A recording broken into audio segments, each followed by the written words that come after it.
Hello and welcome to the fifth talk on the series of happiness.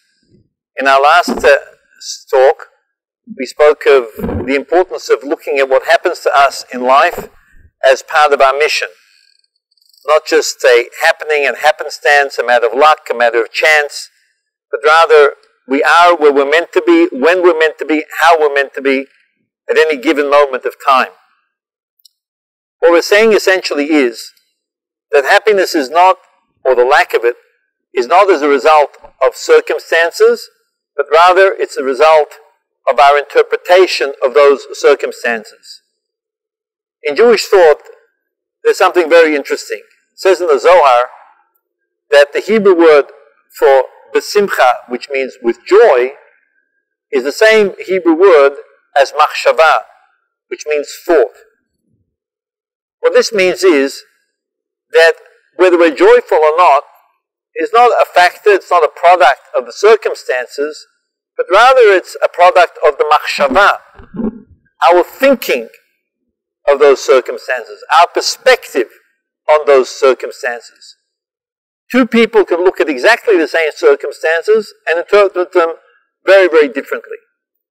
The same person can look at the same circumstance and look at it very differently.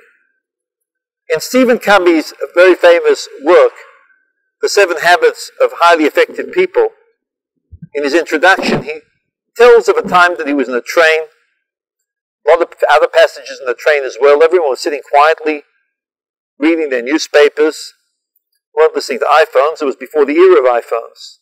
They were very quiet. Train stops at the station. The man comes in together with his children.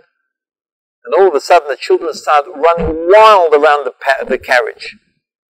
And the father does absolutely nothing. The atmosphere on the train changes from one of tranquility to one of great tension. So Stephen Covey says, he waited a few minutes just to see if the father would take control of his children, discipline them, but nothing doing. His anger boiling up inside of him, he went over to the father and he said, you think perhaps you can control your kids? The father said, you're right. The kids are a little wild. I should really be controlling them.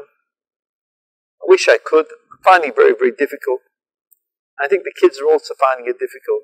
You see, we just come from the hospital. My wife, their mother died.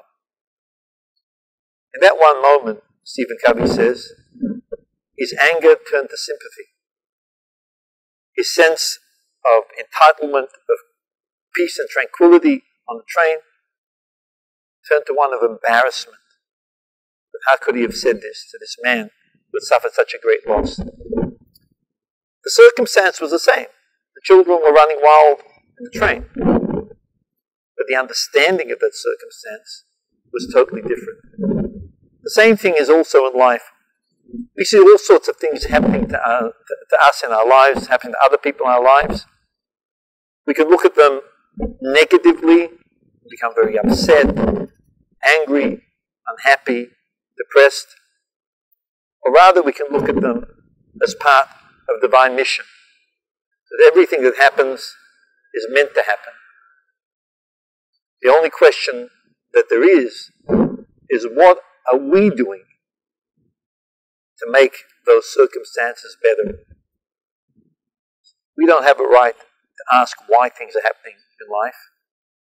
Rather, we have a responsibility to ask ourselves, how are we responding to those circumstances to make that life better? Are we fulfilling the mission which God gave us, or are we not? The onus is on ourselves. We look at life as a mission rather than an entitlement. We're well on the road to great happiness. Until next time, be happy. Hey b'simcha.